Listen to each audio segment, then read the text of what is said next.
Hello बच्चों, I hope you all are doing well. This side Khushboo Pareek. आज हम करेंगे next chapter which is atomic foundation of matter. ये class 9 का chapter है न्यू एनसीईआरटी का, atomic foundation of matter. So first topic is law of conservation of mass. तो law of conservation of mass जो है वो लेवॉइजर ने दिया, और जो लेवॉइजर है इनको फादर ऑफ केमिस्ट्री भी बोलते हैं। ठीक है, he is also known as father of chemistry. Important है ये, he is a very important scientist in history of chemistry. So, इनका जो लॉ है, law of conservation of mass, definition is matter can neither be created nor be destroyed in a chemical reaction. कि मैटर आप ना बना सकते हो ना ही खत्म कर सकते हो किसी भी केमिकल रिएक्शन में। एग्जांपल से आपको ज्यादा अच्छे से समझ में आएगा। कुछ एक्टिविटीज हैं, और 9th क्लास में 10th क्लास में एक्टिविटीज बहुत इंपॉर्टेंट है जो भी आपकी बुक में एनसीईआरटी में दी हुई है। फर्स्ट एक्टिविटी, इन्होंने क्या किया इस एक्टिविटी में, 100 ml बीकर लिया है, उसको पहले वेइंग मशीन पे उसको मेजर कर लिया। नेक्स्ट 50 ml उसके अंदर पानी डाला, और उसके अंदर कुछ नमक डाल दिया, सॉल्ट, और मिक्स कर दिया। पहले पानी को और नमक को अलग अलग सेपरेटिवली उनको वे किया, मतलब विदाउट मिक्सिंग दैम वे किया, तो उनका मास जो आता है आफ्टर मिक्सिंग भी वही मास आता है। तो यहाँ पर law of conservation of mass follow हो रहा है कि किसी भी केमिकल रिएक्शन में कहें हम, मास जो है वो सेम रहता है। तो आप पिक्चर में 25.5 पहले भी वही आ रहा है, अलग अलग रखा था, और मिक्स करने के बाद भी मास सेम आ रहा है। Now more two activities which are very important, और इनसे क्वेश्चन आई थिंक डेफिनेटली आएगा एग्जाम में आपके। तो इन्होंने क्या किया एक्टिविटी के अंदर, एक कॉनिकल फ्लास्क लिया, उसके अंदर विनेगर डाल दिया। विनेगर नहीं है घर में, अगर आप घर में कर सकते हो इस एक्टिविटी को, विनेगर नहीं है तो आप लेमन ले सकते हो विनेगर की जगह पे। और ये जो बलून एक रखा हुआ है, इस बलून के अंदर बेकिंग सोडा घर में प्रेजेंट होता है, आप अपनी मदर से पूछ लेना, वाइट कलर का पाउडर होता है। तो पहले इनको सेपरेटिवली वे किया गया, फिर उसके बाद क्या किया, इन दोनों को मिक्स कर दिया। ये पिक्चर में दिख रहा है आपको, मिक्स कर रहे हैं किसको, बेकिंग सोडा को डाला जा रहा है पानी के अंदर, तो बबल्स फॉर्म होने लगेगी, है ना। जैसे आपने घर में देखा होगा जो इनो होता है, अगर हम उसको पानी में डाल दें तो बबल्स फॉर्म होने लगती है, सेम वैसे ही इसमें बबल फॉर्म होने लगेगी। तो बबल्स जब फॉर्म होती हैं, क्योंकि ऊपर से फ्लास्क ओपन है, तो बबल्स क्यों फॉर्म हो रही है, CO2 गैस बनती है, और वो CO2 गैस यहाँ से रिलीज़ हो जाएगी। अब रिलीज़ हो जाएगी तो कुछ चीज़ बाहर जा रही है, तो ऑब्वियसली मास में तो डिफरेंस आएगा, है ना। तो यहाँ पर मेज़र किया गया तो देखा गया कि पहले जो मास था, जब उनको सेपरेटिवली वे किया गया वो अलग आ रहा था, और अब मास डिक्रीज़ हो जाएगा, वैल्यू कम हो जाएगी, क्योंकि CO2 गैस जो है वो एस्केप हो रही है। अब नेक्स्ट एक्टिविटी में क्या है, सेम वही चीज़ें हैं, वही बलून के अंदर बेकिंग सोडा को लिया गया है, फ्लास्क के अंदर विनेगर को लिया गया है, लेकिन यहाँ पर क्या किया, बलून को फिट कर दिया फ्लास्क के ऊपर। अब जब फ्लास्क के अंदर सोडा जाएगा, विनेगर में मिक्स होगा, तो CO2 गैस तो रिलीज होगी, एफरवेंसेस तो बनेंगी, बबल्स तो बनेंगी, बट वो एस्केप नहीं हो पा रही है बिकॉज बलून जो है वो फिटेड है ऊपर की साइड। तो यहाँ पर क्योंकि CO2 गैस एस्केप नहीं हो पा रही है बेटा, तो यहाँ पर क्या है, मास जो है बिफोर द रिएक्शन और आफ्टर द रिएक्शन सेम आ रहा है। ठीक है, देखो यहाँ पर मैंने 2 पिक्चर्स अटैच की हैं कि जब ओपन सिस्टम है तो उसमें गैस एस्केप हो रही है, और नीचे आपको दिख रहा होगा 100 ग्राम मास पहले आ रहा है, 99.5 ग्राम बाद में आ रहा है, मतलब डिफरेंस आ गया मास का, बिकॉज CO2 गैस जो है वहाँ से एस्केप हो गया।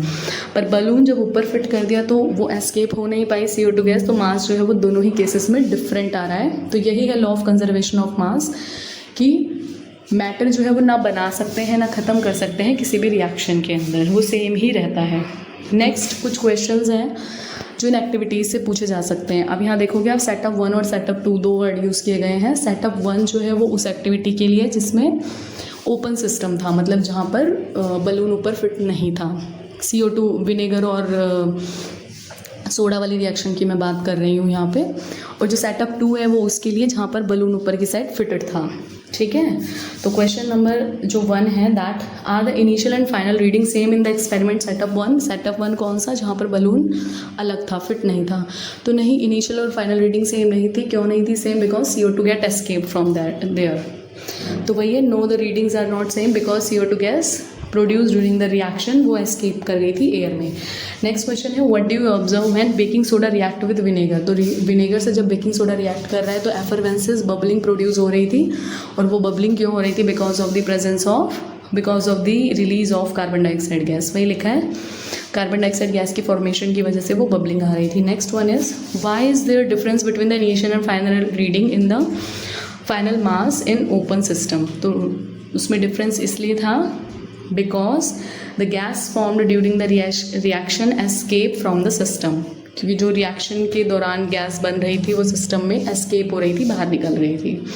Next one is are the initial and final reading same in experiment setup 2।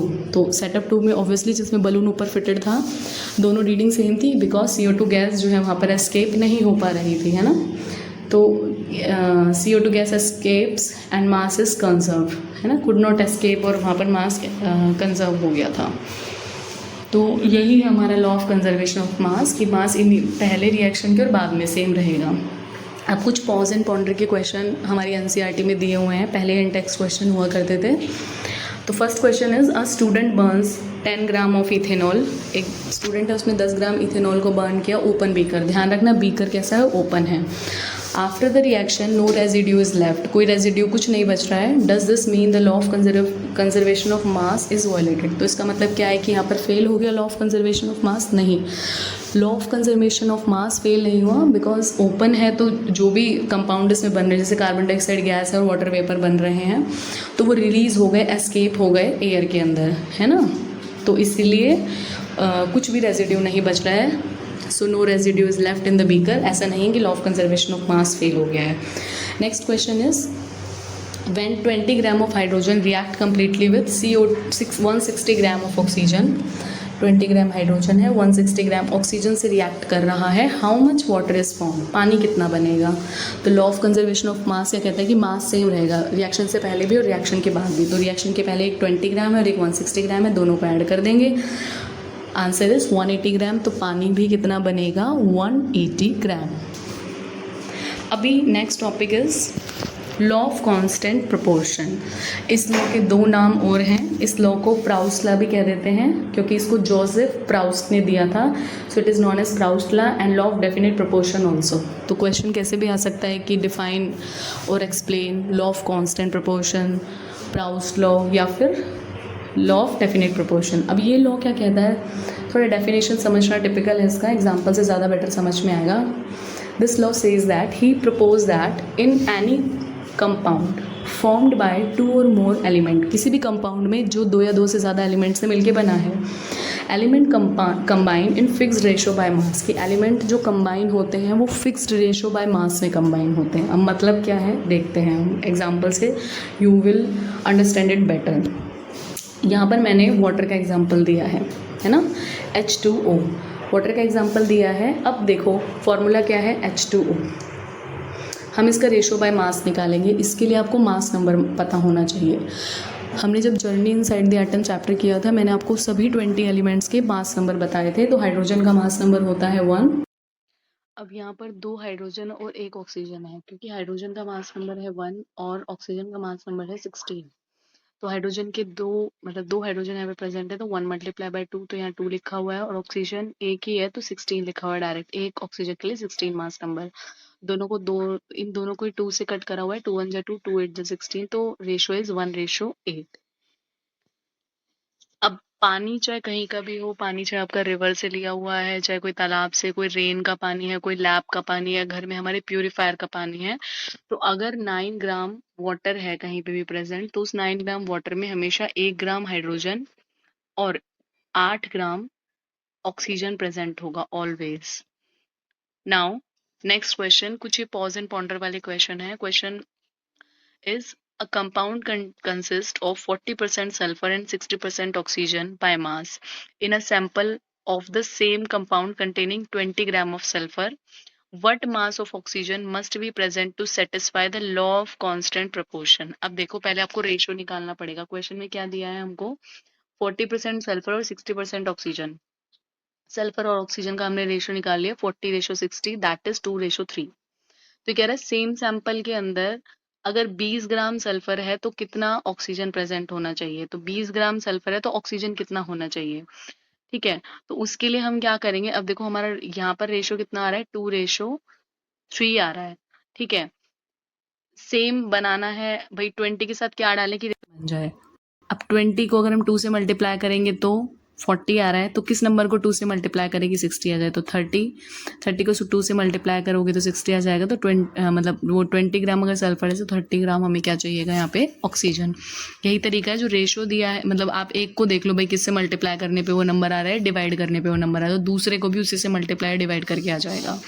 जैसे next question is carbon monoxide contain carbon and oxygen in the ratio 3:4। तो कार्बन 3 है और ऑक्सीजन, इनका रेशो 3:4 है। How much oxygen will combine, oxygen की value निकालनी है, कितना कंबाइन होगा with 9 gram of carbon, 9 gram of carbon से कितना कंबाइन होगा। अब देखो, या तो आप इनको रेशो में लिख के कैलकुलेट कर लो मैथ्स के तरीके से, नहीं तो सिंपल ये है, 3 को हम किससे मल्टीप्लाई करेंगे, 9 है तो 3 3 जा 9, तो आप 4 को भी 3 से मल्टीप्लाई करके देखो कितना आंसर आ रहा है, तो 4 3 जा 12 आ रहा है, तो ऑक्सीजन यहाँ पर कितना प्रेजेंट होगा, 12 gram. Next question is the law of definite proportion hold true for the compound but not for the mixture. ये कह रहा है कि जो लॉ ऑफ जो डेफिनेट प्रोपोर्शन है वो कंपाउंड के लिए ठीक है लेकिन मिक्सचर के लिए ठीक नहीं है। Student X and Y prepared oxide of copper by combining copper and oxygen. Copper का ऑक्साइड बनाया है कॉपर और ऑक्सीजन को कंबाइन करके। रेशो कितना आया, 8:2 respectively. Do their result justify, sorry उनके रेशो आए 4:1 एंड 8:2 रिस्पेक्टिवली। तो कह रहे हैं क्या ये लॉ ऑफ कांस्टेंट प्रोपोर्शन को जस्टिफाई कर रहा है, तो ऑब्वियसली जस्टिफाई कर रहा है। यहाँ पर 4:1 है, देखो यहाँ 4:1 है और 8:2 है, तो अगर हम 8:2 को 4 से डिवाइड करेंगे तो 4:1 ही तो आएगा।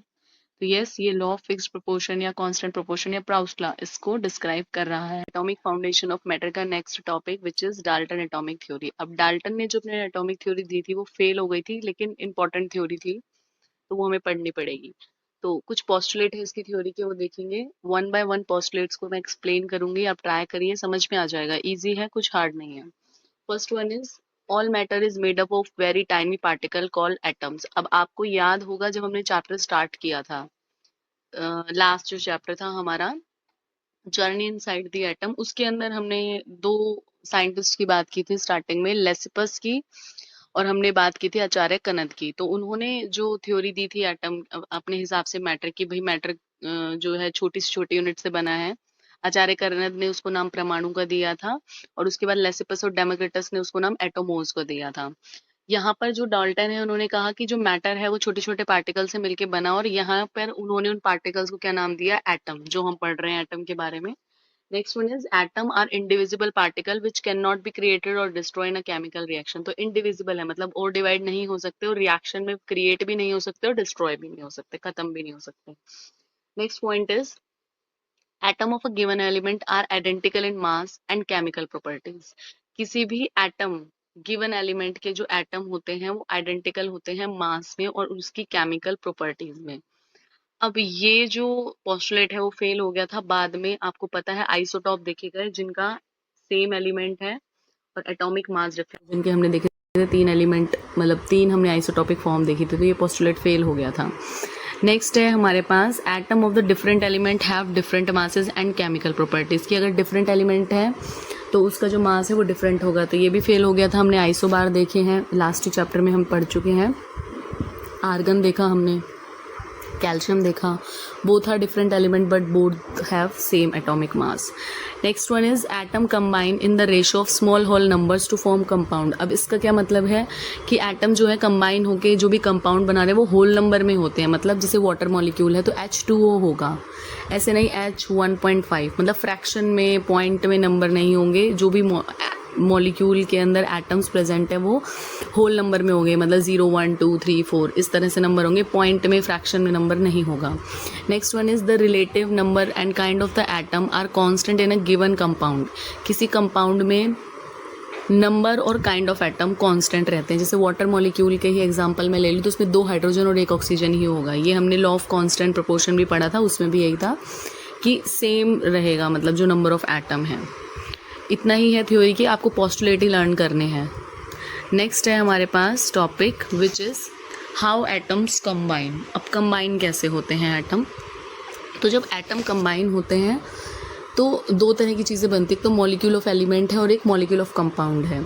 तो अगर एटम सेम एलिमेंट के कंबाइन होते हैं, atom of same element combine to form molecule of element, अगर सेम ही एलिमेंट के एटम कंबाइन हो रहे हैं तो वो क्या बनाएंगे, मॉलिक्यूल ऑफ एलिमेंट। जैसे हाइड्रोजन, 2 हाइड्रोजन के एटम है यहाँ पर, सेम दोनों हाइड्रोजन के ही हैं, 2 ऑक्सीजन के हैं तो ये ऑक्सीजन मॉलिक्यूल बना रहे हैं। नाइट्रोजन के 2 हैं तो 2 नाइट्रोजन एटम है कंबाइन होकर नाइट्रोजन का मॉलिक्यूल। ओजोन, 3 ऑक्सीजन हैं, मतलब 3 ऑक्सीजन है, 3 सेम ही एलिमेंट के एटम कंबाइन हो रहे हैं। फॉस्फोरस P4 फॉर्म में एग्जिस्ट करता है, यहाँ पर भी 4 फॉस्फोरस है, सेम एलिमेंट के 4 एटम कंबाइन हो रहे हैं, तो इनको हम क्या बोलते हैं, सबको मॉलिक्यूल ऑफ एलिमेंट।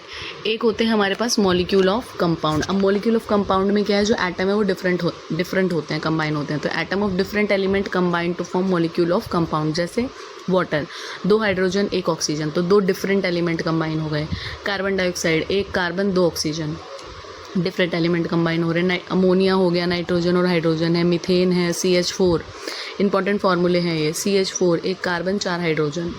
ऐसे ही सोडियम क्लोराइड, 1 सोडियम और 1 क्लोरीन या क्लोराइड आयन कंबाइन होके क्या बना रहे हैं, सोडियम क्लोराइड। तो अगर डिफरेंट एलिमेंट कंबाइन होके कोई भी कंपाउंड बना रहे हैं तो उसको मॉलिक्यूल ऑफ कंपाउंड बोलते हैं, और अगर सेम एलिमेंट कंबाइन होके बना रहे हैं तो उसको हम मॉलिक्यूल ऑफ एलिमेंट बोलते हैं। ठीक है, next question is chemical bonding. अब केमिकल बॉन्डिंग बहुत इंपॉर्टेंट है, 2 तरह की केमिकल बॉन्डिंग होती है, हम पढ़ेंगे इसमें आयोनिक और कोवेलेंट। अब इम्पॉर्टेंट ये है कि कोई भी कंपाउंड या कोई भी एलिमेंट क्यों कंबाइन होना चाहेगा, क्यों वो बॉन्डिंग करना चाहेगा, ये इम्पॉर्टेंट है। तो थोड़ा सा हम रिवाइज करेंगे। आपको पता है हमने 4 शेल्स पढ़ी थी, है ना, K, L, M, N। Capacity तो इनकी होती है 2, 8, 18 और 32, बट हमने ऑक्टेट रूल पढ़ा था, और ऑक्टेट रूल कह रहा था कि 8 इलेक्ट्रॉन ही होते हैं ऑर्बिट के अंदर। तो हर एक ऑर्बिट के को छोड़ के ना, के तो अपना क्या पूरा करती है, 2 इलेक्ट्रॉन्स पूरे करती है भाई, के को सिर्फ 2 इलेक्ट्रॉन चाहिए, और बाकी की जो 3 जो ऑर्बिट हैं उनको अपने अंदर 8 इलेक्ट्रॉन पूरे करने होते हैं। तो कोई भी एलिमेंट, हम क्योंकि 20 एलिमेंट्स तक ही हमारा जो सिलेबस है वो मतलब वहीं तक है, 20 तक, 20 के आगे हम नहीं पढ़ना है हमें, तो मैं 20 एलिमेंट की बात करूँगी। हर एक एलिमेंट, उसमें जितने भी इलेक्ट्रॉन है, मान लो उसमें 2 इलेक्ट्रॉन है मैक्सिमम, तो वो मतलब अपना डबलेट पूरा करना चाहेगा, के ऑर्बिट को पूरा करना चाहेगा। अगर उसके इलेक्ट्रॉन एल में आ गए तो वो अपने 8 इलेक्ट्रॉन पूरा करना चाहेगा, अगर एम में आ गए तो भी अपने 8, और एन में आ गए तो भी अपने 8। तो मतलब हर एक एलिमेंट कंबाइन किस लिए हो रहा है, स्टेबिलिटी के लिए कंबाइन हो रहा है। और वो स्टेबिलिटी कब होगी उसके अंदर, जब उसकी के शेल में 2 और बाकी जो भी शेल अगर लास्ट जो भी बचती है उसमें 8 इलेक्ट्रॉन हो जाए तो वो स्टेबल हो जाएगा। अगर एलिमेंट के अंदर एक चीज़ और, अगर एलिमेंट के अंदर इलेक्ट्रॉन 3 से कम है शेल में, KLM में, है ना, वेट एलिमेंट के अंदर KLM शेल में 3 से कम इलेक्ट्रॉन है या 3 इलेक्ट्रॉन है, तो वो क्या करेगा, लूज़ करके, मतलब वो अपने जो 3 इलेक्ट्रॉन है उनको लूज़ करके ख़त्म होना चाहे, मतलब यहाँ पे 0 करना चाहेगा। और बाकी 4 से 3 से ज़्यादा इलेक्ट्रॉन है तो वो क्या चाहेगा कि गेन करके इलेक्ट्रॉन्स या कहीं से और इलेक्ट्रॉन आ जाए और अपने 8 इलेक्ट्रॉन पूरा कर ले। ठीक है, तो अब इतना सा बात है कि एलिमेंट क्यों कंबाइन हो रहे हैं, for the stability, they are getting combined with the other element for only for the stability. और कुछ एलिमेंट ऑलरेडी स्टेबल हैं तो वो किसी से कंबाइन नहीं होते, वो सारे एलिमेंट जिनकी ऑक्सीडेशन स्टेट 0 आई थी।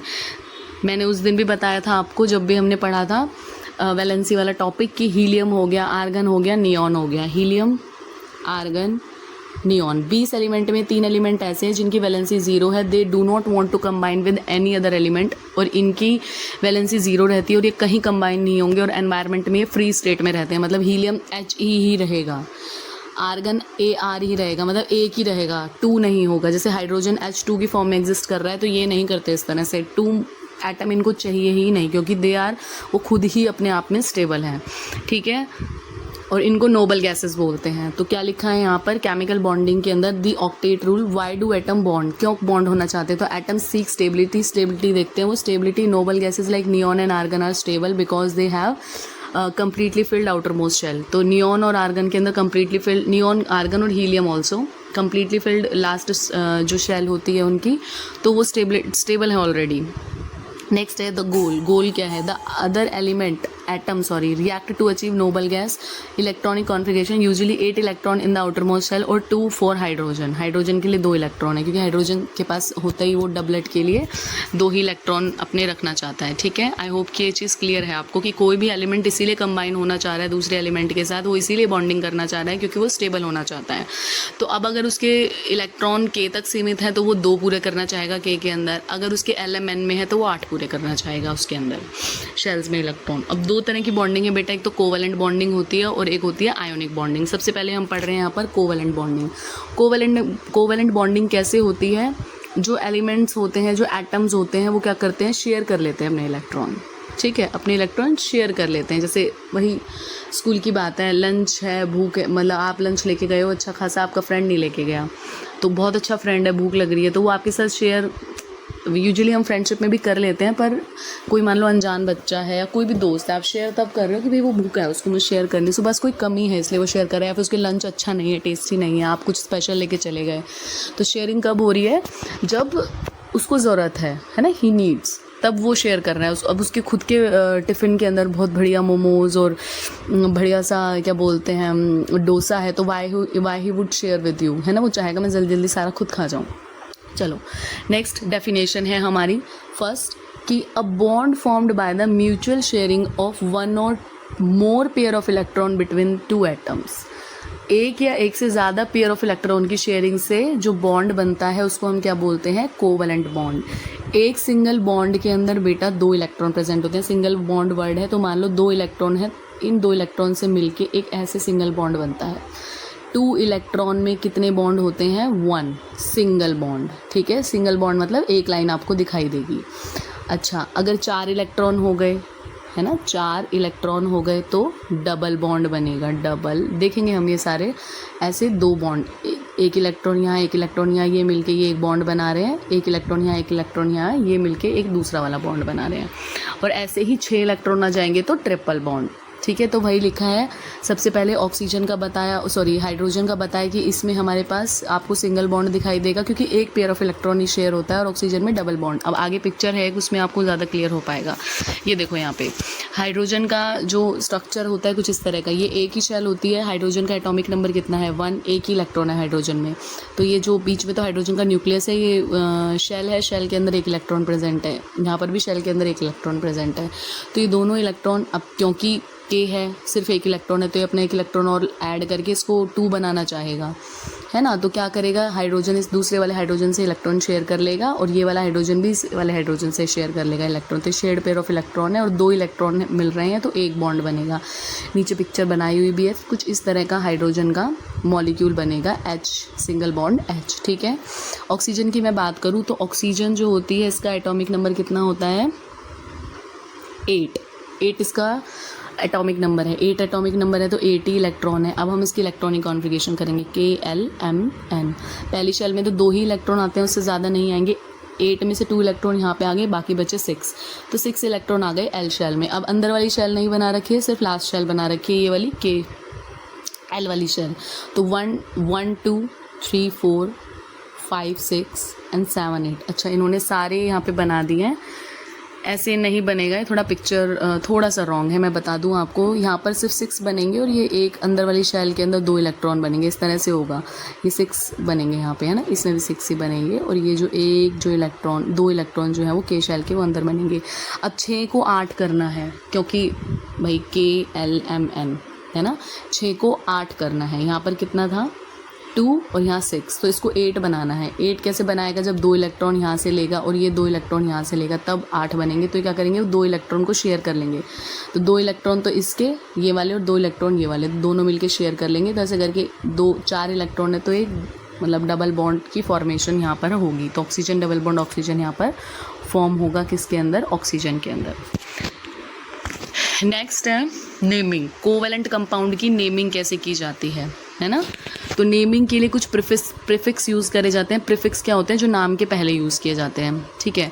तो अगर कहीं पे भी एक ही एटम है किसी चीज़ का तो मोनो, 2 है तो डाई, 3 है तो ट्राई, 4 है तो टेट्रा, 5 है तो पेंटा, 6 है तो हेक्सा।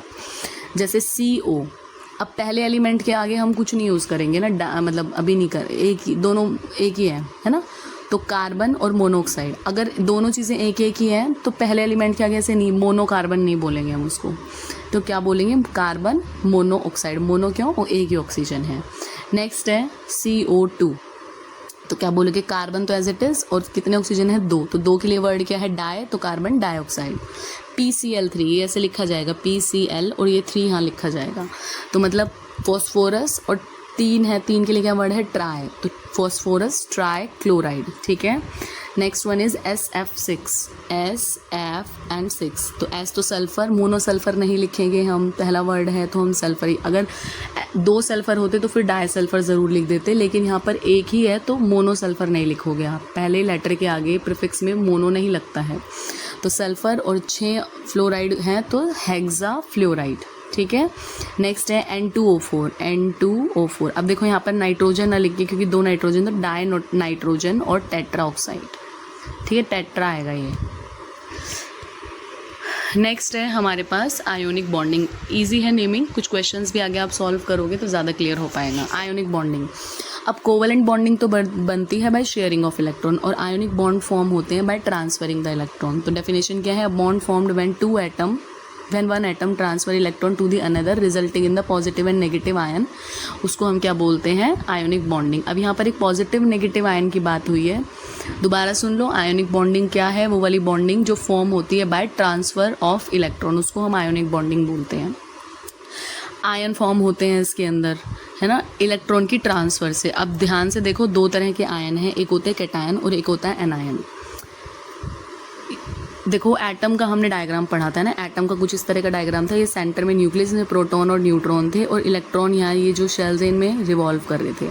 अब देखो न्यूक्लियस में से कोई चीज़ कहीं नहीं जाएगी, प्रोटॉन वहीं रहेगा, न्यूट्रॉन वहीं रहेगा, वो कहीं नहीं जा सकते, दोनों स्टेबल है, वहीं रहेंगे। कौन मूव करेगा, ओनली इलेक्ट्रॉन, कौन मूव करेगा, ओनली इलेक्ट्रॉन। तो देखो इलेक्ट्रॉन पे नेगेटिव चार्ज होता है, ध्यान रखना, अगर कहीं पे इलेक्ट्रॉन अंदर आ रहा है ना, किसी भी एटम में इलेक्ट्रॉन अंदर एंटर कर रहा है, and because it has negative charge, तो जितने इलेक्ट्रॉन आएंगे वो उतना ही नेगेटिव चार्ज लेकर आएंगे, उतना ही नेगेटिव चार्ज लेकर आएंगे। मान लीजिए 1 इलेक्ट्रॉन अंदर एंटर कर रहा है तो 1 नेगेटिव चार्ज वो लेके आएगा, इनको हम बोलते हैं एनायन। तो एनायन क्या होते हैं, an atom gain an electron and become negatively charge, वो क्या बन जाते हैं, एनायन। आप ऐसे भी लिख सकते हो कि ion formed by, anion formed by the gaining of electron. यहाँ ये जो पिक्चर दिया हुआ है, इस पिक्चर से आपको ज्यादा क्लियर होगा, ये जो नीचे ग्रीन कलर वाला पिक्चर दिया हुआ है, इसमें एनायन फॉर्मेशन दिखा रखा है क्लोरीन का, मतलब क्लोरीन के अंदर 1 इलेक्ट्रॉन को लूज करके क्लोराइड आयन बना रखा है। अब देखो क्लोरीन का एटॉमिक नंबर होता है 17, तो इसमें 17 इलेक्ट्रॉन होते हैं। अब हम KLMN शेल्स में जब इलेक्ट्रॉन्स फिल करेंगे, तो जो K शेल है उसमें 2, L शेल में 8, और 8 और 2 कितने हो गए, 10, अब बचे 7 इलेक्ट्रॉन, तो 7 इलेक्ट्रॉन जो है M शेल में आ जाएंगे, यही इसमें फिल किए हुए हैं, ठीक है। K में आप देखो फर्स्ट शेल में 2 इलेक्ट्रॉन, सेकंड में यहाँ पर 8 है, और लास्ट शेल में 7। अब 7 इलेक्ट्रॉन इसके अंदर है, ऑक्टेट पूरा करने के लिए इसको 1 इलेक्ट्रॉन की और रिक्वायरमेंट है, तो ये 1 इलेक्ट्रॉन को गेन कर लेता है, और यहाँ पर लास्ट शेल में 7 इलेक्ट्रॉन करके, अब 1 इलेक्ट्रॉन गेन कर रहा है बेटा, तो एक नेगेटिव चार्ज जो है वो ऊपर की साइड आ जाएगा, या मतलब कहें हम एक चार्ज 1 माइनस नेगेटिव चार्ज आ जाएगा, तो ये एनायन की फॉर्मेशन हो जाएगी। क्लियर आपको दिख रहा हो, यहाँ पे 1 माइनस नेगेटिव चार्ज आ गया, दीज आर एनायन। तो anion are formed by gaining of electron. अब इसका next topic which is cation. अब एनायन तो बनते हैं गेनिंग ऑफ इलेक्ट्रॉन से, और कैटायन बनते हैं बाय लूजिंग इलेक्ट्रॉन। एक इलेक्ट्रॉन रिमूव होएगा तो उतना ही वो पॉजिटिव चार्ज छोड़ के जाएगा। अगर 1 इलेक्ट्रॉन लीव कर रहा है तो 1 प्लस, 2 इलेक्ट्रॉन रिमूव हो रहे हैं तो 2 प्लस चार्ज उसके ऊपर आ जाएगा, कैटायन के ऊपर। इसको भी आप देखेंगे नेक्स्ट, इसी डायग्राम के ऊपर वाला जो दिया हुआ है, सोडियम के अंदर कैटायन बनाया हुआ है, तो सोडियम का एटॉमिक नंबर होता है बेटा 11 होता है, तो हम KLMN शेल में इलेक्ट्रॉन फिल करेंगे तो 2, 8 और 1 इलेक्ट्रॉन आएंगे। 1 इलेक्ट्रॉन को वो लूज कर देगा ताकि स्टेबल इलेक्ट्रॉनिक कॉन्फ़िगरेशन L में 8 इलेक्ट्रॉन रह जाएं, है ना। तो 1 इलेक्ट्रॉन को ये लूज कर रहा है और एक पॉजिटिव चार्ज उसके ऊपर आ गया, आपको दिख रहा है एक पॉजिटिव चार्ज आ गया, तो ये कैटायन बन गया। अभी हमने कैटायन और एनायन की बात कर ली, तो अब हम देखेंगे आयोनिक बॉन्ड कैसे बनते हैं। तो आयोनिक बॉन्डिंग होती क्या है, डेफिनेशन क्या है, a bond formed between 1 atom transfer electron to the another resulting in positive and negative ion. तो एक एटम दूसरे एटम को इलेक्ट्रॉन ट्रांसफर कर देता है और वो जो बॉन्डिंग होती है उसको आयनिक बॉन्डिंग बोलते हैं और वहां आयंस की फॉर्मेशन होती है। अब आप देखिए ये जो डायग्राम है इसमें आपको क्लियर समझ में आएगा। यहाँ पर आयन फॉर्म करके NaCl बनाया हुआ है। लास्ट वही हमने देखा सोडियम के और क्लोराइड आयन हमने देखे थे। तो सोडियम के अंदर Na पॉजिटिव आयन बन गया था और क्लोरीन के अंदर Cl नेगेटिव आयन। वो कैसे बना? सोडियम क्या करता है, अपना लास्ट शेल का जो एक इलेक्ट्रॉन है ना, सोडियम के अंदर फिर दोबारा बताऊंगी मैं KLMn, क्योंकि सोडियम का के अंदर नंबर ऑफ इलेक्ट्रॉन 11 है। सोडियम में नंबर ऑफ इलेक्ट्रॉन कितने हैं? 11 इलेक्ट्रॉन है। तो 2 8 और नेक्स्ट 1। लास्ट शेल में कितने इलेक्ट्रॉन है? 1। तो वो अपना एक लूज करके किसको दे देगा? क्लोरीन को। और क्लोरीन के अंदर लास्ट शेल में 2 8 और कितने हैं? 7। तो वो एक लेके 8 इलेक्ट्रॉन करके स्टेबल कॉन्फ़िगरेशन हो जाएगी और इस तरह से हमारे पास सोडियम क्लोराइड फॉर्म होगा। इनके बीच में किस तरह की बॉन्डिंग होती है? Ionic bonding. आई होप ये समझ में आया होगा आपको। ठीक है, यहाँ पर जो लास्ट कोवेलेंट बॉन्ड का डायग्राम था वो थोड़ा सा रॉन्ग था। यहाँ पर एक बार दोबारा से कोवेलेंट बॉन्ड का डायग्राम मैंने पेस्ट किया है, आप इसको देख लेना, ये ज़्यादा थोड़ा क्लियर है।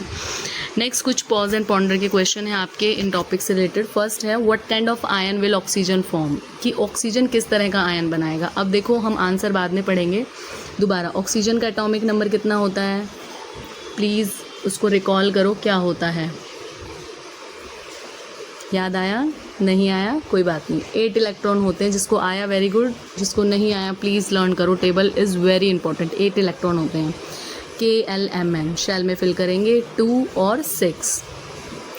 अब ये अपना ऑक्टेट पूरा करना चाहेगा। मैंने बताया था जब भी 3 से ज़्यादा इलेक्ट्रॉन हो तो अपने वो इलेक्ट्रॉन गेन करने की कोशिश करेगा और अगर इलेक्ट्रॉन 3 से कम है तो वो लूज़ करने की कोशिश करेगा। तो यहाँ पर एटम, यहाँ पर 6 इलेक्ट्रॉन है तो वो 2 इलेक्ट्रॉन किसी और से ले लेगा और 2 इलेक्ट्रॉन ले लेगा तो क्या बनेगा? Ion comes in, negative charge लेके आएंगे, इलेक्ट्रॉन आएंगे तो नेगेटिव चार्ज लेके आएंगे और क्या बनाएगा? एनायन।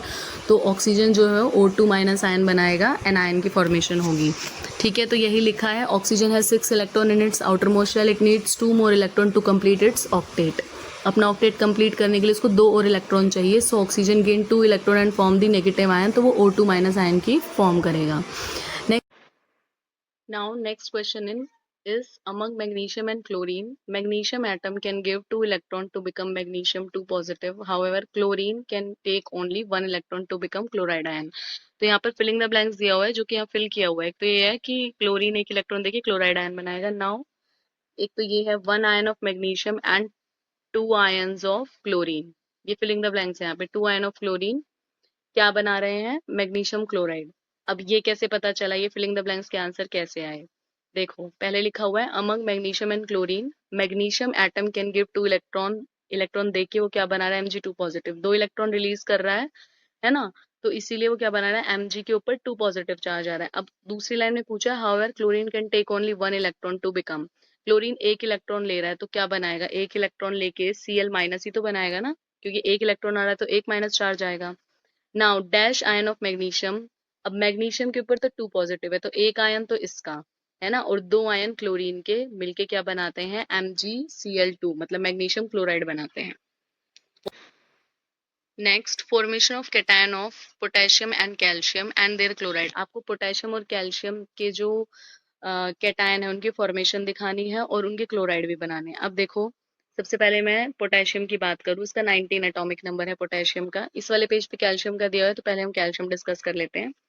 कैल्शियम की मैं बात करूँ तो कैल्शियम का एटॉमिक नंबर होता है 20। ठीक है, तो 20 इसमें इलेक्ट्रॉन है KLMn 2882। ये इसकी 2 वैलेंसी होती है, मतलब लास्ट शेल में 2 इलेक्ट्रॉन होते हैं, 2 इलेक्ट्रॉन को लूज करके 2 प्लस चार्ज लेके कैटायन बना देगा। तो ये वही दिखाया हुआ है। लास्ट शेल में 1 2 3 4 5 6 7 8 इलेक्ट्रॉन जो है उसके एक लास्ट शेल में और 2 इलेक्ट्रॉन आएंगे तो वो 2 पॉजिटिव चार्ज आ गया इसके ऊपर। 2 इलेक्ट्रॉन लूज करके इसने ये बनाया है यहाँ पे। इसकी फॉर्मेशन कैसे हुई? जब उसने 2 इलेक्ट्रॉन लूज कर दिए तब। अब 2 क्लोराइड आयन है ना, क्लोराइड आयन कैसे बना? जब एक इलेक्ट्रॉन गेन कर लिया तो Cl-Cl-, तो इस तरह से फॉर्मेशन किस चीज की हो जाएगी? कैल्शियम क्लोराइड की। नेक्स्ट आपको सोडियम सल्फाइड की प्रिपरेशन बतानी है। अब देखो सोडियम सल्फाइड की प्रिपरेशन कैसे होगी। सोडियम के पास कितने इलेक्ट्रॉन है? वो एक इलेक्ट्रॉन लास्ट शेल में लूज करेगा। बार बार हम कर सोडियम का एटॉमिक नंबर 11 है ना, 281, तो वो एक इलेक्ट्रॉन लूज़ करके Na पॉजिटिव बना देगा। उसके बाद सल्फ़र की मैं बात करूँ तो सल्फ़र का एटॉमिक नंबर होता है 16, सल्फ़र का एटॉमिक नंबर होता है 16, तो 2, 8 और 6, तो ये 2 इलेक्ट्रॉन गेन कर लेगा। अब ये 2 इलेक्ट्रॉन गेन कहाँ से करेगा, उसको 2 Na पॉजिटिव चाहिए, तभी दो इलेक्ट्रॉन वो गेन कर पाएगा ना, तभी सोडियम सल्फाइड बनेगा। तो यहाँ फॉर्मेशन दिखा रखी है, 2 यहाँ पर सोडियम के आयन है, लास्ट शेल में जो इनके 1 इलेक्ट्रॉन है ना, इस शेल में भी एक इलेक्ट्रॉन है, वो अपना ट्रांसफ़र कर देंगे यहाँ पर। तो ट्रांसफ़र ऑफ इलेक्ट्रॉन से यहाँ पर सोडियम आयन और कैल्शियम, तो सॉरी सल्फाइड, तो सोडियम सल्फाइड की यहाँ पे फॉर्मेशन हो जाती है। इतना ही। फर्स्ट है नेमिंग आयोनिक कंपाउंड। हम कोवेलेंट कंपाउंड की नेमिंग कर चुके हैं लास्ट वीडियो में, आप वहां चेक कर सकते हैं। तो जब आयोनिक कंपाउंड को नेम किया जाता है, और आपको पता है आयोनिक कंपाउंड जो है वो कैसे बनते हैं, ट्रांसफर ऑफ इलेक्ट्रॉन से, तो उनमें 2 आयंस की फॉर्मेशन होती है, कैटायन और एनायन की।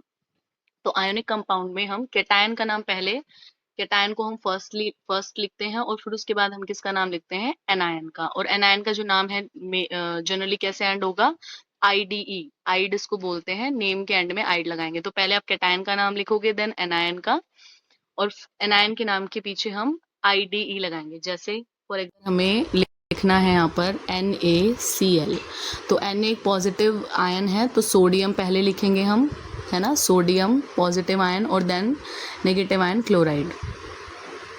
ठीक है, नेगेटिव आयन कौन सा, क्लोराइड, IDE लग गया पीछे। कुछ यहाँ पर एग्जांपल दिए हुए हैं, जैसे NaCl, sodium chloride, potassium chloride.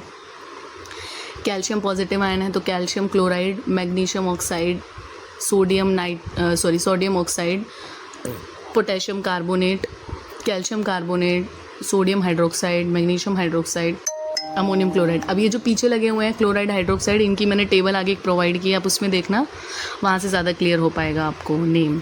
ये देखो, ये टेबल है पॉलीएटॉमिक आयन की, ठीक है, इनके नेम यहाँ पर दिए हुए हैं, और ये सेम यही फार्मूला हमको लर्न करना है। इसका एक छोटा सा ट्रिक बनाया हुआ है इस टेबल को लर्न करने का, इन फार्मूलाज को लर्न करने का। तो ट्रिक इज़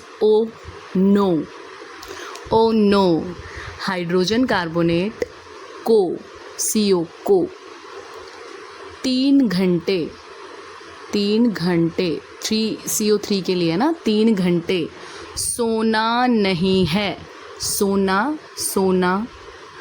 का SO यहाँ ले लिया, नहीं है, तो NH अमोनियम। ठीक है, चार्जेस आपको लर्न करने पड़ेंगे। तो O नो हाइड्रोजन कार्बोनेट को 3 घंटे सोना नहीं है।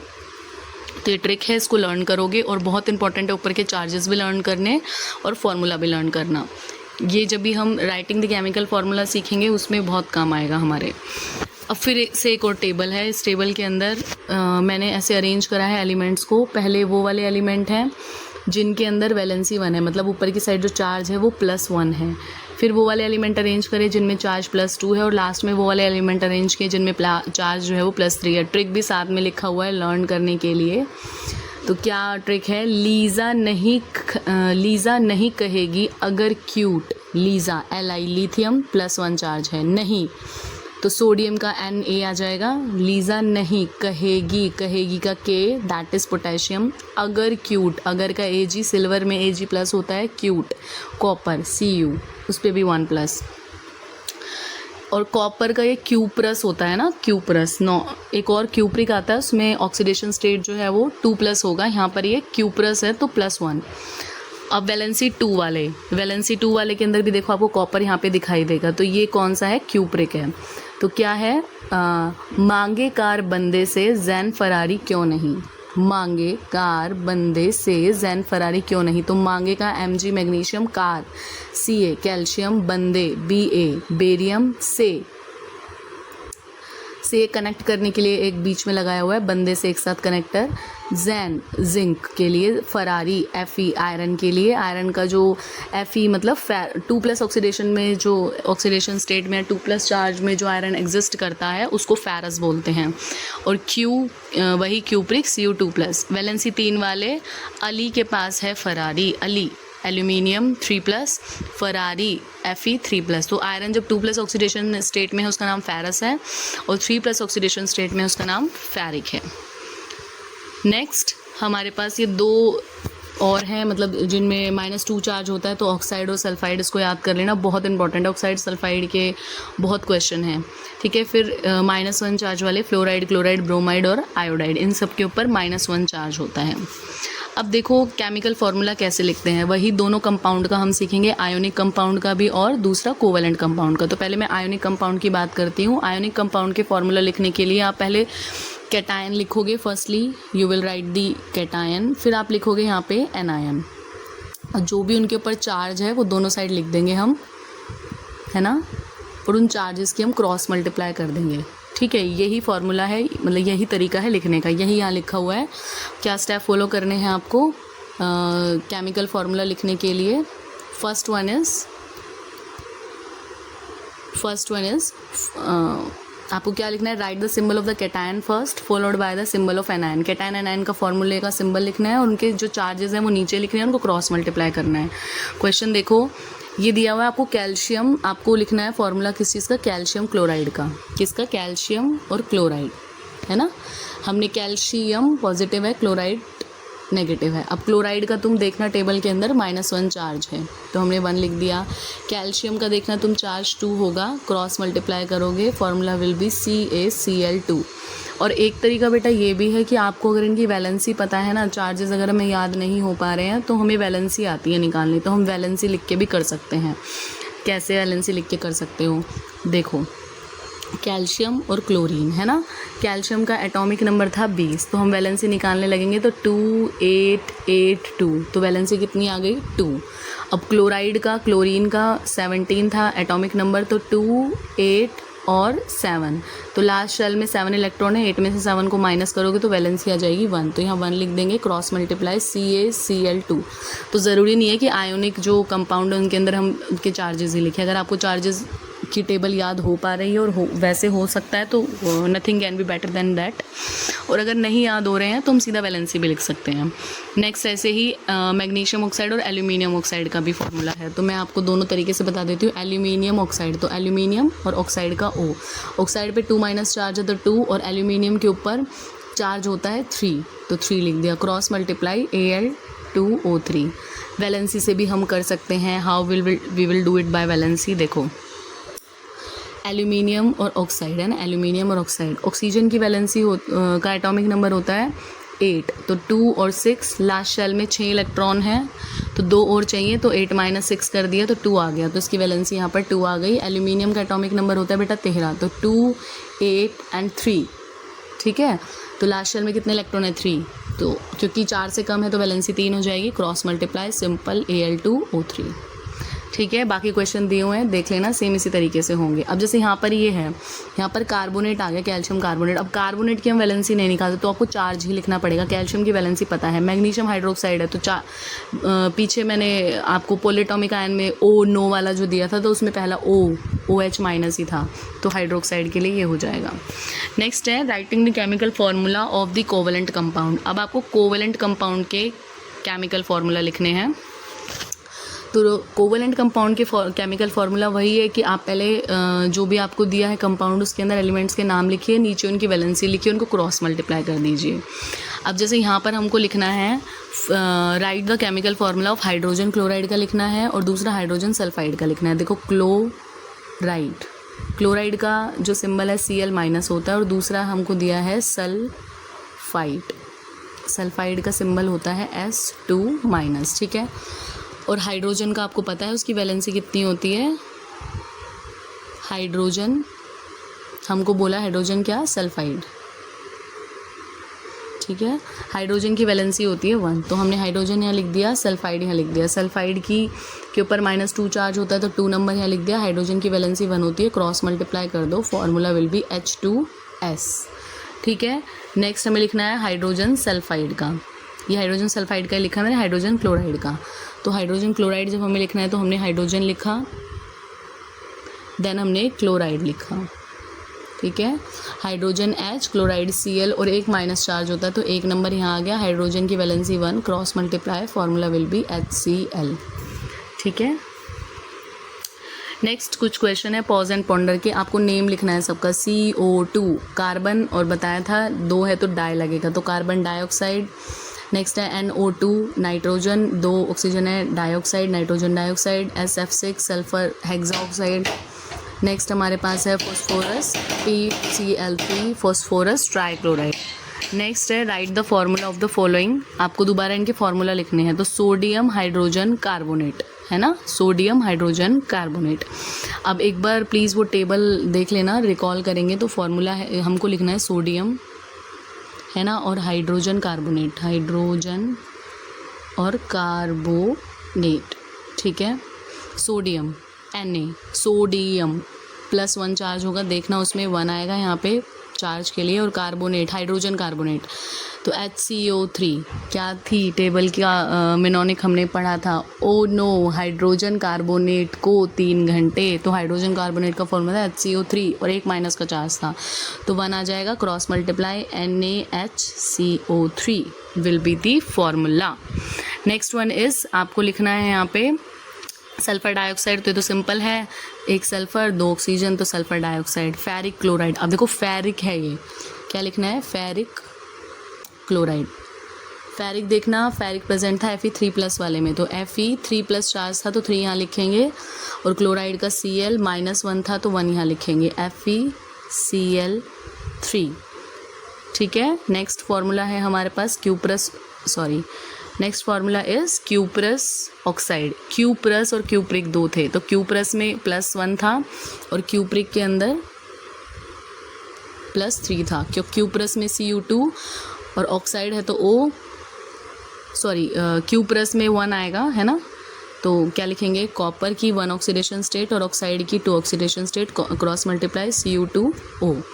नेक्स्ट हमारे पास है write the formula of the compound formed from the following pair of ions. Ion क्या दिया Fe3+ एंड OH-, ये बहुत ईजी दे दिया आपको, Fe3+ दिया है, Fe3+ है ना, 3+ आपको दिख रहा है यहाँ पे तो हम 3 लिखेंगे, OH- है तो 1 माइनस है तो 1 नंबर यहाँ लिखा जाएगा, क्रॉस मल्टीप्लाई Fe मल्टीप्लाई हो रहा है 1 से, और OH का होल थ्राइस आएगा। ध्यान रखना यहाँ पर 2 से ज़्यादा एलिमेंट है, पॉली एटॉमिक आयन है, तो जब भी पॉली एटॉमिक आयन हो तो ब्रैकेट लगेगा, इसका मतलब है ये जो 3 है it is for oxygen and for hydrogen also, ठीक है। आप ऐसे नहीं लिखोगे, आप ऐसे नहीं लिख सकते FeOH3 ऐसे नहीं लिख सकते आप, आपको ये ब्रैकेट लगाना ही पड़ेगा।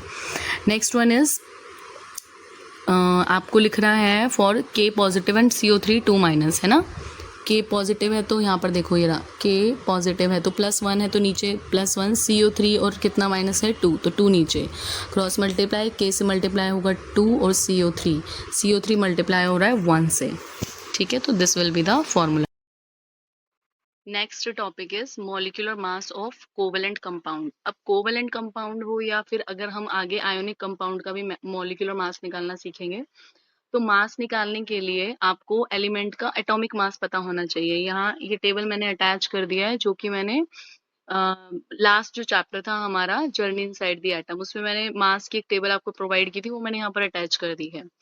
तो अगर आपको एटॉमिक मास पता है सभी एलिमेंट्स का, तो आप उसका जो मॉलिक्यूलर मास है वो इजीली कैलकुलेट कर सकते हो। कुछ भी नहीं है, आपको जितने भी, जैसे आप एग्जांपल से समझिए 9.4 ये एग्जांपल है, आपको वाटर मॉलिक्यूल का मॉलिक्यूलर मास निकालना है H2O का। अब यहाँ पर देखो हाइड्रोजन पहला एलिमेंट है और oxygen is this one. Oxygen का मॉलिक्यूलर मास 16 है, सॉरी एटॉमिक मास 16 है, और हाइड्रोजन का कितना है 1। बस आपको याद रखने हैं और इससे इजीली कैलकुलेट कर लोगे। देखो H2O आपको क्लियरली दिख रहा है, तो हाइड्रोजन का मास 1U और ऑक्सीजन का 16U। H2O क्योंकि 2 हाइड्रोजन मॉलिक्यूल है, मास नंबर 1 होता है, उसको मल्टीप्लाई कर दिया 2 से क्योंकि 2 हाइड्रोजन है यहाँ पर। फिर जैसे ही हम आगे बढ़ेंगे मॉलिक्यूल चेंज हो जाएगा तो बीच में प्लस का साइन लगा देंगे, तो बीच में प्लस का साइन ऐड हो गया, ऐसे आगे बढ़े। फिर हम गए ऑक्सीजन पे, ऑक्सीजन एक ही यहाँ पर ऑक्सीजन है तो 1 से मल्टीप्लाई कर देंगे किसको, मॉलिक्यूलर जो एटॉमिक मास है उससे 16 से, तो 1 × 2 हो जाएगा हमारे यहाँ पर पास, यहाँ पर 2 प्लस 16 × 1 कितना हो गया 16, तो 16 + 2 कितना आ गया 18 आंसर आ गया। ठीक है, तो आपको अगर किसी भी मॉलिक्यूल में जो भी एलिमेंट प्रेजेंट हैं उन एलिमेंट्स का एटॉमिक मास आपको पता है तो आप इजीली कैलकुलेट कर सकते हो मॉलिक्यूलर मास। एक और एग्जांपल यहाँ दिया हुआ है वो देखेंगे आप। क्वेश्चन है कार्बन डाइऑक्साइड, तो अब देखिए टेबल के अंदर कार्बन कहाँ पे प्रेजेंट है, ये कार्बन है और ऑक्सीजन फिर हमारे पास ये रहा। कार्बन का एटॉमिक मास 12 और ऑक्सीजन का 16, तो क्या है कार्बन डाइऑक्साइड CO2। ठीक है, तो कितने कार्बन है, एक कार्बन है और कार्बन का मास नंबर कितना होता है 12। ठीक है, तो 12 और कितने कार्बन है × 1, फिर आगे बढ़ रहे हैं, एटम चेंज हो गया, एलिमेंट चेंज हो गया, तो प्लस आएगा। ऑक्सीजन है तो 16 ऑक्सीजन का मास होता है और 2 ऑक्सीजन है तो 16 इंटू 2, 12 इंटू 1 हो गया 12, 16 इंटू 2 हो गया 32 एंड 32 प्लस 12 हो गया यहाँ पर 44 हमारा आंसर आ गया। नेक्स्ट हमारे पास है find the molecular mass of nitric acid. HNO3 का आपको मॉलिक्यूलर मास दिया है, वही टेबल में देख लीजिए या फिर यहाँ भी क्वेश्चन में लिखा हुआ है कि हाइड्रोजन का 1, नाइट्रोजन का 14 और ऑक्सीजन का मास नंबर 16। तो एक हाइड्रोजन है तो 1 इंटू 1 पहले मास नंबर, इंटू में एक हाइड्रोजन है तो 1। आगे बढ़े, एलिमेंट चेंज हो गया, नाइट्रोजन आ गया तो प्लस का साइन, फिर नाइट्रोजन का मास नंबर 14 इंटू, क्योंकि 1 एक ही नाइट्रोजन है इसलिए इंटू 1। फिर आप आगे बढ़े, एलिमेंट चेंज हो गया, ऑक्सीजन हो गया तो प्लस, और ऑक्सीजन का मास नंबर 16 तो 16 मल्टीप्लाई बाय 3, क्योंकि यहाँ पर 3 ऑक्सीजन प्रेजेंट है इसलिए तीनों को यहाँ पर मल्टीप्लाई करने के बाद आंसर कितना आ रहा है 1, 14 एंड 48 ऐड कर दिया तो 63। नेक्स्ट क्वेश्चन है हमारे यहाँ पर मिथेन CH4 है ना। मिथेन का एक बार देख लो, CH4 carbon mass number is 12, क्योंकि एक कार्बन है तो into 1, plus hydrogen mass number 1, into में कितने हाइड्रोजन है 4, 12 प्लस 4 कितना आ गया 16, ये 16 यू आंसर। यू मीन्स होता है यूनिफाइड मास। नेक्स्ट हमारे पास है फॉर्मूला यूनिट मास। अब देखो कोवलेंट कंपाउंड के अंदर जो मॉलिक्यूल का मास निकालते हैं उसको हम बोलते हैं मॉलिक्यूलर मास, और अगर कंपाउंड आयोनिक है तो उसको फॉर्मूला यूनिट मास जो है वो बोलेंगे, ठीक है। तो जैसे Na2 हो गया, सोडियम ऑक्साइड हो गया, है ना, CaNO3 का होल ट्वाइस। तो इनमें भी वही है, आपको क्या करना है, जो एटम है उसका मास नंबर आपको पता होना चाहिए, है ना। जो भी एलिमेंट प्रेजेंट है उनके मास नंबर आपको पता होना चाहिए। मैं आपको बता देती हूँ कैसे कैलकुलेशन होगा। फर्स्ट हमारे पास है Na2O।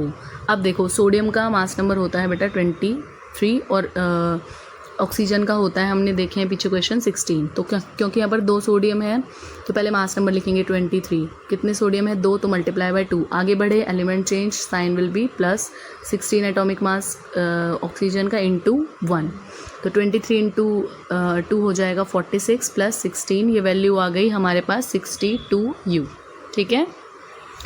नेक्स्ट क्वेश्चन है हमारे पास फॉर्मूला यूनिट मास, आपको कैल्शियम नाइट्रेट का कैलकुलेट करना है। देखो कैल्शियम नाइट्रेट का मास कैलकुलेट करने के लिए फॉर्मूला देखो क्या है, CaNO3 का होल ट्वाइस। तो पहले आप इसको जो ब्रैकेट लिखा है ना ये फॉर्मूले वाला, इसको ओपन करना पड़ेगा। तो Ca तो एज इट इज़ रहेगा, ये 2 नाइट्रोजन के लिए भी है और ऑक्सीजन के जो 3 मॉलिक्यूल मतलब 3 लिखा है 3 मॉलिक्यूल, उसके साथ ये 2 मल्टीप्लाई होगा। तो N तो हो गए यहाँ पे 2 और O हो गए यहाँ पे 6, 3 2 जा 6।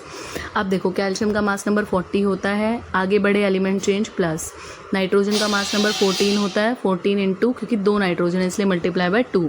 फिर हम आगे बढ़े, एलिमेंट चेंज ऑक्सीजन 16 इंटू 6, ठीक है। तो 40 इंटू 140 हो गया, ये 42 हो गया और 16 6 जा 96, इन तीनों को ऐड करोगे तो 164U तुम्हारा आंसर आ गया, ठीक है। नेक्स्ट देखो आपको फिर से यहाँ पर फॉर्मूला यूनिट मास निकालने हैं। KCl दे रखा है एक तो, और दूसरा दे रखा है MgOH का होल ट्वाइस, ठीक है। तो पहला क्या दे रखा है KCl। पोटेशियम का होता है मास नंबर 39 और क्लोरीन का होता है 35.5। ये वैल्यू 39 इंटू 1 35.5, क्योंकि दोनों के एक एक ही मतलब एलिमेंट प्रेजेंट है, एक एक ही वो है एटम प्रेजेंट है। तो 39 प्लस 35.5 74.5 आ गया। मैग्नीशियम हाइड्रोक्साइड को ओपन कर लेना, मैग्नीशियम ये हो जाएगा O2 और H2, क्योंकि होल 2 है तो 2 ही ऑक्सीजन और 2 ही हाइड्रोजन। तो 24 होता है मैग्नीशियम का मास नंबर, तो 24 इंटू 1 क्योंकि एक ही मैग्नीशियम है, 16 इंटू 2 क्योंकि 2 ऑक्सीजन है और हाइड्रोजन भी 2 है तो 1 इंटू 2, तीनों को ऐड करोगे 58U आंसर आ जाएगा। तो इजी है ये फॉर्मूला यूनिट मास, और जो आपका मॉलिक्यूलर मास है वो बस कोवलेंट कंपाउंड का अगर हम निकाल रहे हैं मास उसको मॉलिक्यूलर मास बोलते हैं, और आयोनिक के लिए निकाल रहे हो तो उसको फॉर्मूला यूनिट मास बोलते हैं। अब इस चैप्टर में सिर्फ हमारा एक टॉपिक रह गया है which is chemical properties ionic and covalent compound. तो यहाँ पर 3 प्रॉपर्टीज़ को एक्सप्लेन किया हुआ है which is electrical conductivity, solubility and तीसरा है हमारे पास मेल्टिंग एंड बॉइलिंग पॉइंट। और दोनों ही आयनिक और कोवलेंट कंपाउंड का एक्सप्लेन किया हुआ है। उसके लिए एक एक्टिविटी दी हुई है 9.4। उस एक्टिविटी के लिए 4 सैंपल इन्होंने बोला कलेक्ट करने के लिए, camphor, sodium chloride, copper sulphate, sugar and naphthalene. अब ये दोनों कंपाउंड तो बेटा आयोनिक है यहाँ पे बिकॉज ये आयन बनाते हैं, और बाकी के जो 3 कंपाउंड है वो कोवलेंट है। तो इन कंपाउंड्स की हेल्प से कोवलेंट और आयनिक कंपाउंड की प्रॉपर्टीज को एक्सप्लेन किया हुआ है। फर्स्ट है सोलिबिलिटी टेस्ट। सोलिबिलिटी टेस्ट के लिए क्या करेंगे हम, तीन हमने सैंपल लिए हैं, वाटर का, केरोसिन का और पेट्रोल का। वाटर, केरोसिन एंड पेट्रोल, इन तीनों के अंदर ही आयोनिक भी और कोवलेंट भी, दोनों तरह के कंपाउंड को डिसॉल्व करके देखा गया। तो रिजल्ट ये आया कि जो आयोनिक कंपाउंड है वो वाटर में डिसॉल्व हो जाते हैं, पर इन दोनों में डिसॉल्व नहीं होते। और दूसरा जो है कोवलेंट कंपाउंड, उसके लिए बिल्कुल अपोजिट रिजल्ट आया कि वो वाटर में डिसॉल्व नहीं, कोवलेंट कंपाउंड, ठीक है, और बाकी दोनों सॉल्यूशन में डिसॉल्व हो जाएगा। पिक्चर्स देखते हैं, एक पिक्चर मैंने यहाँ पे पेस्ट किया है, वो ज़्यादा तुमको क्लियर बता पाएगा। ये रहा पिक्चर, तो आप देख पा रहे हो वाटर के अंदर ये आयोनिक कंपाउंड सोडियम क्लोराइड है, ये वाटर में डिसॉल्व हो रहा है ना, कंप्लीटली लिखा है ग्रीन कलर से, डिसॉल्व कंप्लीटली, पर यहाँ दोनों केसेस में वो डिसॉल्व नहीं हो रहा है। और जो हमारे कोवलेंट कंपाउंड लिए गए हैं कैम्फर और नेफ्थलीन, ये दोनों डिसॉल्व हो रहे हैं पेट्रोल और केरोसिन में, पर वो वाटर में डिसॉल्व नहीं होंगे। यहाँ पर शुगर दिया हुआ है, शुगर डिसॉल्व हो जाता है वाटर में, हमें पता है डेली लाइफ के अंदर। नेक्स्ट प्रॉपर्टी है इलेक्ट्रिकल कंडक्टिविटी। इलेक्ट्रिकल कंडक्टिविटी के लिए एक सेटअप लिया गया है इस तरीके का। इस सेटअप में क्या किया है, दो इलेक्ट्रोड लिए हैं, ये दोनों इलेक्ट्रोड हैं, इनको दो वायर से कनेक्ट किया गया है। एक वायर को पॉजिटिव एक बैटरी अटैच की है 9 वोल्ट की, 9 वोल्ट की बैटरी लें ताकि करंट वगैरह अगर लगे तो इतना ज़्यादा हाई वोल्टेज का करंट नहीं है तो आपको हार्म नहीं होगा। तो यहाँ पर वायर्स को कनेक्ट कर दिया, एक को पॉजिटिव और एक को नेगेटिव साइड ऑफ बैटरी से, बीच में एक बल्ब भी कनेक्ट किया है। अब इलेक्ट्रिकल कंडक्टिविटी के लिए क्या होगा, ये जो कंटेनर है इसमें अलग अलग तरह के लिक्विड फिल किए जाएंगे।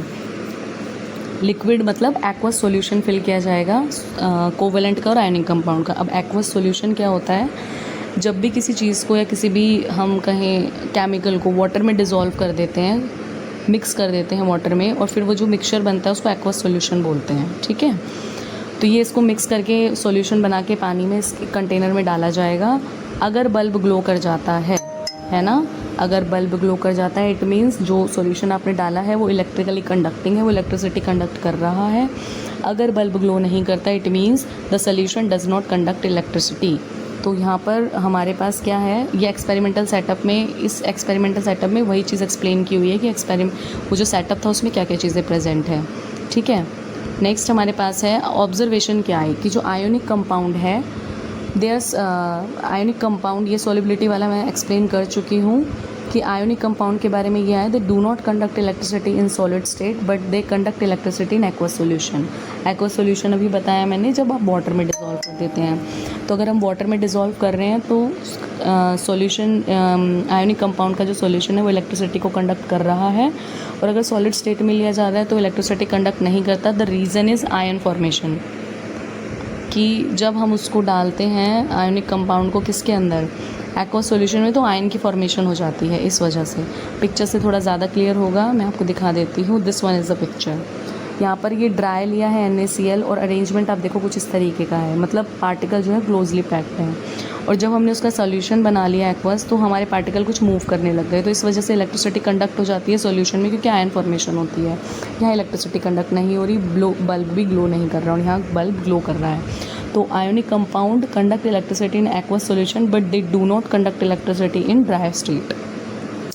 अब same for the covalent compound, दो प्रॉपर्टी सेम हम कोवलेंट कंपाउंड के लिए डिस्कस करेंगे, एक तो सॉल्युबिलिटी और एक इलेक्ट्रिकल कंडक्टिविटी। तो जब कोवलेंट कंपाउंड को डिसॉल्व करके देखा गया है ना, इस पिक्चर में देखो, कोवलेंट कंपाउंड को जब डिसॉल्व करके देखा गया तो कैम्फर और नेफ्थलीन ये दोनों ही क्या है, डिसॉल्व हो गए किसके अंदर, केरोसिन में और पेट्रोल में, पर ये वाटर में डिसॉल्व नहीं होते। यहाँ पर शुगर का एग्जांपल दिया है, शुगर हमको पता है पानी में डिसॉल्व हो जाता है। तो कोवलेंट कंपाउंड के लिए ये सोल्यूशन आया या ये रिजल्ट आया कि कोवलेंट कंपाउंड जो है they get dissolve in kerosene and petrol but they do not gate dissolve in water. तो कम्प्लीटली अपोजिट रिजल्ट हमारे पास आया कोवलेंट कंपाउंड के लिए। कोवलेंट कंपाउंड के बारे में आया, they are insoluble in water and soluble in kerosene and petrol. अब इलेक्ट्रिसिटी की बात करें तो कोवलेंट कंपाउंड चाहे ड्राई स्टेट हो चाहे एक्वस सॉल्यूशन हो, they do not conduct electricity, क्योंकि वहाँ पर आयन की फॉर्मेशन नहीं हो पाती है। रीज़न इज दिस, देखिए this one is the covalent compound diagram. Covalent compound sugar हो, कैम्फर हो, नेफ्थलीन हो, वो इलेक्ट्रिसिटी कंडक्ट ही नहीं कर रहे, not in the dry state, not in the solution form. The reason is written over here कि वो जब covalent compounds are made up of molecule के बने रहते हैं, when they dissolve in water they dissolve as molecule, तो वो molecule की तरह ही डिसॉल्व होते हैं। दे डू नॉट फॉर्म आयन नहीं बनाते हैं, इसलिए वो इलेक्ट्रिसिटी को कंडक्ट नहीं करते हैं। नेक्स्ट हमारे पास है मेल्टिंग एंड बॉइलिंग पॉइंट। तो कोवलेंट कंपाउंड का जो बॉन्ड होता है वो वीक होता है, कोवलेंट कंपाउंड का बॉन्ड वीक है, इसलिए low melting and boiling point है, जल्दी से बॉन्ड ब्रेक हो जाता है। वहीं मैं बात करूँ आयनिक कंपाउंड का, उनका बॉन्ड स्ट्रॉन्ग होता है तो इसलिए उनका melting and boiling point high रहते हैं। क्लियर? अब कुछ क्वेश्चंस हैं पॉज एंड पॉन्डर के, बहुत ईजी से छोटे छोटे 2-3 क्वेश्चन, 2 ही क्वेश्चन है only. First one is what type of bond is present in compound that does not conduct electricity in solid state. किस तरह का बॉन्ड फॉर्म होता है उस कंपाउंड में जो इलेक्ट्रिसिटी कंडक्ट नहीं करता सॉलिड स्टेट में और एक्वा सॉल्यूशन में इलेक्ट्रिसिटी कंडक्ट कर जाए। तो ऑब्वियसली आयनिक बॉन्ड हमने अभी अभी पढ़ा है। कोवेलेंट कंपाउंड तो इलेक्ट्रिसिटी कंडक्ट करते ही नहीं है, चाहे कैसे भी फॉर्म हो। नेक्स्ट है metal M has 2 valence electron and react with oxygen। आपको यहाँ पे 3 चीजें बतानी है, formula, type of bond, conductivity in the solution. Metal है हमारे पास M और ऑक्सीजन। मेटल के वैलेंस इलेक्ट्रॉन 2 हैं और ऑक्सीजन के अंदर भी वैलेंसी 2 होती है, दोनों कट हो जाएगा, 1 1 आ रहा है, क्रॉस मल्टीप्लाई करोगे, MO will be the chemical formula. Next है हमारे पास टाइप ऑफ बॉन्ड। अब क्योंकि आयन है तो इसलिए आयोनिक बॉन्ड यहाँ पर बनेगा। नेक्स्ट है कंडक्टिविटी इन द सॉल्यूशन, और आयोनिक कंपाउंड जो है वो इलेक्ट्रिसिटी को कंडक्ट करते हैं, तो आंसर क्या आएगा यहाँ पर, कंडक्ट इलेक्ट्रिसिटी। चैप्टर बेटा कंप्लीट हो गया मेरी साइड से। नेक्स्ट चैप्टर आपको कौन सा करना है, क्योंकि आफ्टर समर वेकेशन आपके टेस्ट होंगे स्कूल में, तो जो भी चैप्टर आप करना चाहें प्लीज आप मुझे बता दें, मैं वही चैप्टर आपको करवा दूंगी। This is all from my side for this chapter. I hope आपको समझ में आया होगा। All the best and please do like share and subscribe my channel. Bye bye.